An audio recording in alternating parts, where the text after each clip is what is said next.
Welcome to the Haven Hubcast, a place to learn what business leaders, owners, and professionals are doing to navigate and grow in today's market. Hear from industry experts on everything from marketing, leadership, financing, and more. Brought to you by Haven, a co-working space where you can connect, create, and get stuff done.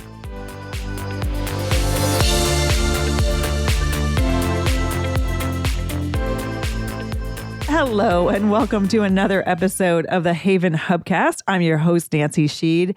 And to say that I am excited to chat with our guest, Petra Pasquina, is an understatement because she is going to be talking to us today about simpler ways to connect. So welcome, Petra.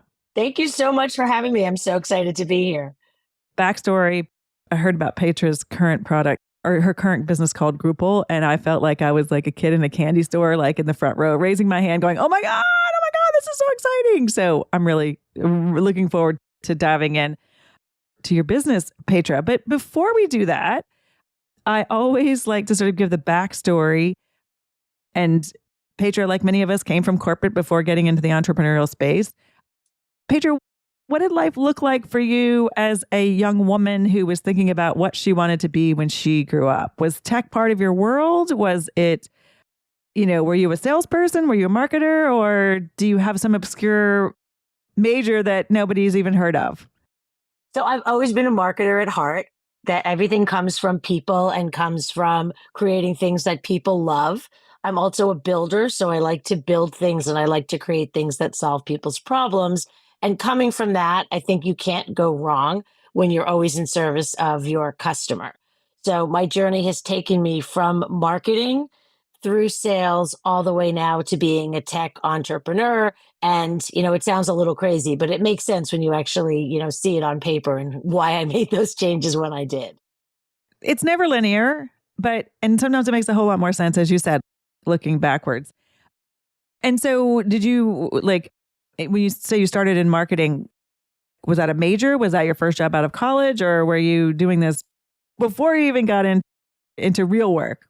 Yeah. So coming out of college, I was a psychology major with a business minor. So it did kind of make sense for me to go into an advertising role. And I worked for an agency, which is something that you don't make a lot of money at, but it is one of the most fun jobs you could have coming out of college. Everyone was around the same age. We all made no money. We were all looking to get the free food at happy hours just to survive. And it was fun.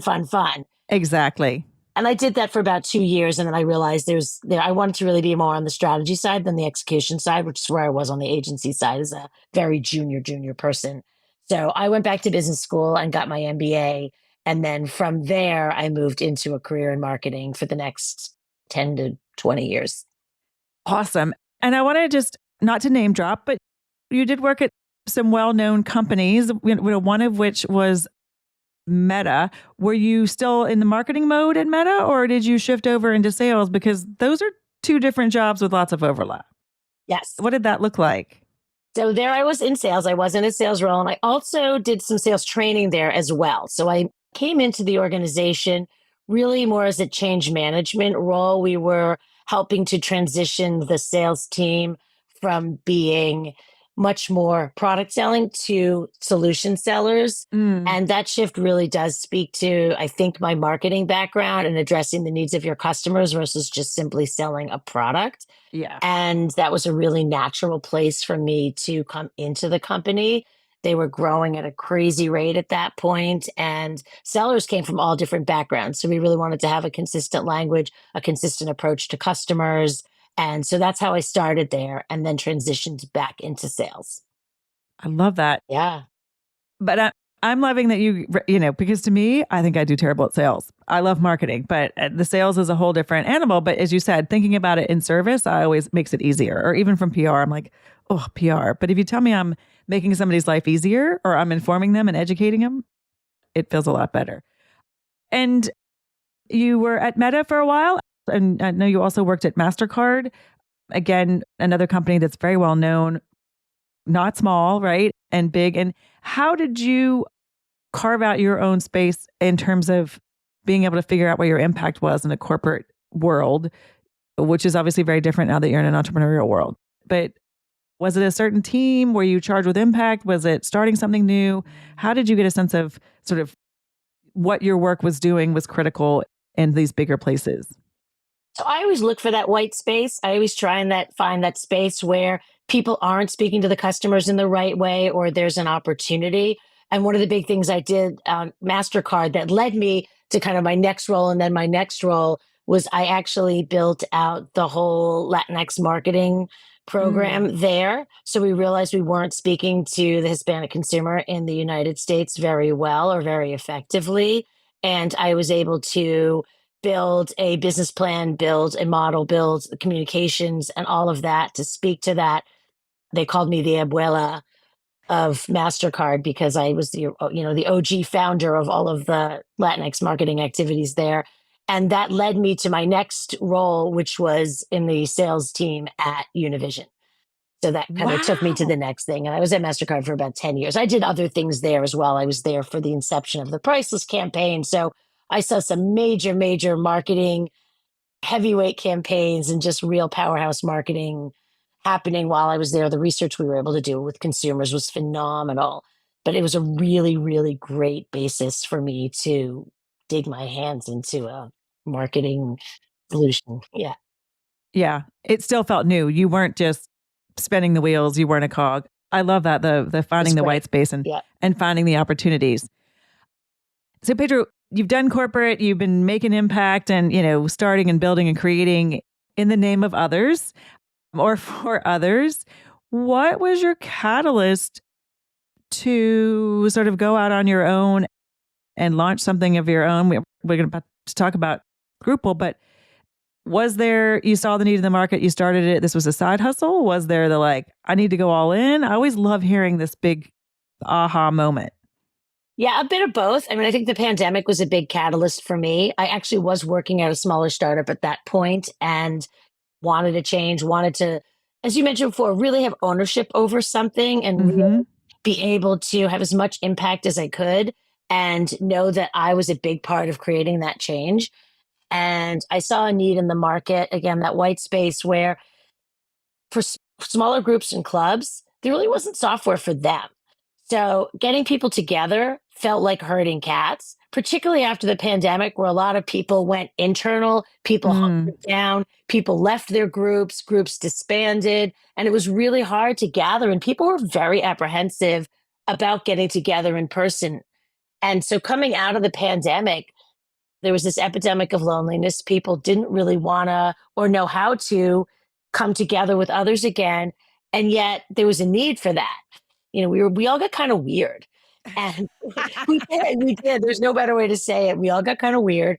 And it was really hard to bring those social connections back. And that's really something that I wanted to focus on because I know how important it is. I love that about your story because when you were telling me about Groupal, which we're going to explain in just a second, I thought this was that you were totally solving the technology problem. I really didn't bring into it the kind of philosophical, personal, human issues that were there. So before we go any further, can you explain to our listeners what Groupal is in a more Absolutely. tactical way than simpler way to connect? Because it's got so many cool features. Yes. So Groupl is a way to simplify group life.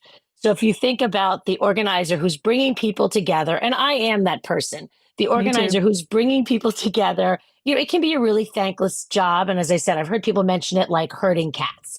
These people are often unpaid, and they could be doing this for a professional networking group, a volunteer group, even a social group. To do all of that and to do it really well can be a challenge. And when it doesn't work and participants don't show up and things break, it can be a real, real pain. And then there's a lot of burnout from those organizers who simply give up. And for participants, they want a really easy way to be able to say yes and to show up to something, have it on their calendar, all of that. And Groupl makes it simple to do that. So Groupl is not just a tool that helps with events and sending out invites and getting people together, but also keeps that community connected in between the events. So we Mm-hmm. have features like a feed and chat where people can engage and connect in between events, in addition to having a calendar which lists all the events that the group has and making it really easy to RSVP. And let's clarify, it is an app. It's an app versus web-based, right? It is an app, and we're building out our web platform as well. Awesome. Okay. And I forget when we were talking about it. It's sort of like the WhatsApp chat meets the Facebook group meets the Google Sheets itinerary that nobody reads, that those of us in charge make, but nobody looks at, right? With all the links to all the things you want to do and plan. And it sounds like you're taking the best of all worlds for that in terms of bringing it to life. And I like that you said you've just made it easier versus, I don't know, where did you send that information? Or what's the hotel room? Or what's the code of the Airbnb? Or wait, you said we had monthly meetings. Why aren't they on here? And your frustration, this was personal, or did you just sort of keep banging your head up against it? Or you were sort of like, there has to be a way? Because you would have thought in this day and age of technology that this would have been mastered, but it's almost like technology was getting in front of it. I mean, everything was too specific. That's exactly right, Nancy. Everything was really specific for one singular purpose. And I found myself having to use 3 or 4 or 5 tools just to get a group of people together. I was organizing a tennis group, and I had a spreadsheet, and I had a text chat, and I had a separate email to invite people and get the information from them. And it was all too much. And the chat groups get crazy. If you try and organize plans with a group of 4 or 5 or more people in a chat group, you're scrolling, trying to find the information, trying to find the link, trying to find the date. It often doesn't get on your calendar. Then people don't show up, or people are calling you constantly. When was that again? Where was that thing again? Where's the link? Where's the sign up form? Yeah, exactly. And then the links get lost in email. Everyone's so overwhelmed. Digital overwhelm is a real thing nowadays. And I really wanted to fight against that and make it super simple for people to come together, to show up, to connect and share all in one place. And you're right. It is like a Meetup meets WhatsApp meets Facebook groups, kind of all in one. So you don't have to use all those tools just to get people together. Yeah. Like I said, when you were describing when we met, I'm like, I'm like, I see this. Thank you. I feel seen. I feel totally seen. And Petra, what experience were you able to bring from your corporate or let's go back sort of. So at some point you sort of say, I'm all in on this product. Like for you, was that point it needs 100% of my attention? Was it, I've gone as far as I can as a side gig? Like the leaping point to me is fascinating because it really is a big step for people. And did it feel that way for you? Or was there a certain like, all right, it's happening now? So we spoke to people like you who are group organizers, and we did over 100 surveys and found out the problem was real. And that's when I decided to dedicate my time to this. Once we really identified that need, that there weren't solutions in the market for these small to medium-sized groups, that people were doing exactly what I was doing and cobbling things together. And it wasn't working so well. There was still a lot of pain around that. That's when I decided to make this a full-time thing. And I said, you know what? I'm going to figure this out. I'm going to solve for this problem, and I'm going to make it a real solution for folks. I love that. And you're the founder. Are you literally also bottle washer, chief cook? Do you have some support? Are you doing this all on your own 24/7? What does it look like in terms of support for you? So at the moment, I am a solo entrepreneur. However, I do have a wonderful tech team that is working in step with me, and they're helping me build all the amazing things. And, I work with all kinds of other things, as we all do when we're cobbling something together. I use the resources at my disposal, things like Fiverr. Canva is my best friend for doing all the design work. And then I hire wonderful students, interns, and other folks to just help me along my journey. At some point, I would potentially love to have a co-founder who's more on the technical side of things. But for now, you know what? We make it work, and we try and bootstrap and do as much as we can with the resources that we have. It sounds like the true entrepreneurial journey. So at your stage now, sort of in the bootstrap mode, Petra, it is available online, right? People can use it right this minute with more features coming. What's next? What's on the horizon for you in terms of your next big step? Is it a certain number of users? Is it a next sort of phase 2 launch? I always love to hear what people's next benchmark is. Absolutely. So we are available right now on both the App Store and the Google Play Store. So for Apple and Android. and the product is fully functional. And right now, the best part of it is it's actually free. So feel free, download, go, use, and play. Our next step is we are developing a professional version. So for professional organizers, if you have a slightly larger group or you're looking to accept payments for your events and planning on having more events that require funding or more information from your participants, that's what we're building right now. So we'll have a professional tier, and then ultimately we're also going to have an enterprise tier, which is going to be more bespoke product solutions for larger companies or larger groups. Awesome. We'll put the ways to find the apps in the chat. And I just want to say that we're obviously having a chat because of Haven. I'm always curious to hear, how did Haven get on your radar screen, and or what are other ways that you're networking, again, to leverage your expertise or the expertise of others to help you on your journey? So Haven was an amazing place and a resource for me because I am building community and looking for others that are also looking to build and join communities. So I've already got folks at Haven using Groopl because there are women like you who need to bring people together and need a really easy and quick way to gather their groups and share information. So Haven was a natural fit for me. I'm also looking at other places where women connect, like New York Women in Business and other women's networking groups, where women come and want to share ideas, but also want to connect and stay together and help each other rise. So that is a really important place for me, is where networks of women are coming together. I love that. So very meta, no pun intended, of you to come to Haven. Got it. Well, Petra, this is really exciting. Like I said, downloaded the app as you were talking about it when we met. So I'm excited to be a first user and enthusiast. We'll put the links of where people can find the actual app. And if they want to connect with you, Petra, how do you have people reach out to you, or what's the best way to find you?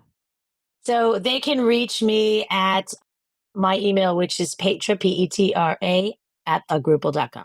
Got it. We will put that in there. Yep. Well, here's to simpler ways to connect, to people embracing Groopl, to making it easier to gather together and be less weird or more weird. And wishing you much success on the next stage and watching you and Groopl grow. Great. Thank you so much for having me, Nancy. And that's another episode of the Haven Hubcast. Thanks for listening. Please give us a like, a review, share this podcast, especially with your favorite group organizer. I know he or she will appreciate it. And subscribe on your favorite platform.